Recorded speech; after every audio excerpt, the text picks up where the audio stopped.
નમસ્કાર, હું Rinku Prajapati public India ન્યૂઝમાં આપનું સ્વાગત કરું છું। શરૂઆત કરીએ આજના સમાચારની। આણંદ જિલ્લા ચૂંટણી અધિકારીએ ફેસબુકના માધ્યમથી મતદારો સાથે લાઈવ સંવાદ કર્યો, મતદાન કરવા અપીલ કરી। ભારતના ચૂંટણી પંચ દ્વારા જાહેરાત કર્યા મુજબ આગામી લોકસભા ચૂંટણી ગુજરાત રાજ્યમાં ત્રીજા તબક્કામાં આગામી મે મહિનાની 7મી તારીખે યોજાનાર છે। ત્યારે આણંદ જિલ્લામાં મહત્તમ મતદાન થાય અને મતદારોમાં મતદાન અંગે જાગૃતિ આવે તેવા આશયથી આણંદ જિલ્લા ચૂંટણી અધિકારી પ્રવીણ ચૌધરીએ આણંદ જિલ્લાના વધુને વધુ મતદારો સુધી પહોંચીને તેમને મતદાન કરવા પ્રેરી શકાય તે માટે ફેસબુકના માધ્યમથી લાઈવ જોડાઈને મતદારોને મતદાન કરવા અપીલ કરી હતી।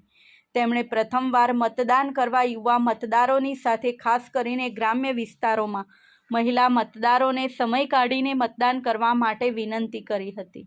તેમણે યુવા મતદારો મતદાનમાં સહભાગી બનીને મહત્તમ મતદાન થાય તે માટે તેમને મતદાન પ્રક્રિયામાં જોડાવા આહવાન પણ કર્યું હતું। જિલ્લા ચૂંટણી અધિકારીએ મતદારો સાથે સંવાદ સાધતા મતદાન જાગૃતિ અભિયાનમાં સહયોગી બનવા અપીલ કરી હતી। આ તકે તેમણે મતદારોને મતદાન કરવા જઈએ ત્યારે ચૂંટણી કાર્ડ સાથે રાખવા અને જો ચૂંટણી કાર્ડ ના હોય તો પણ અન્ય 12 જેટલા માન્ય વૈકલ્પિક પુરાવાઓના આધારે મતદાન કરી શકાય છે તેમ જણાવી અચૂક મતદાન કરવા ખાસ અપીલ કરી હતી। આ સાથે આજના સમાચારને અહીં સમાપ્ત કરીએ છીએ।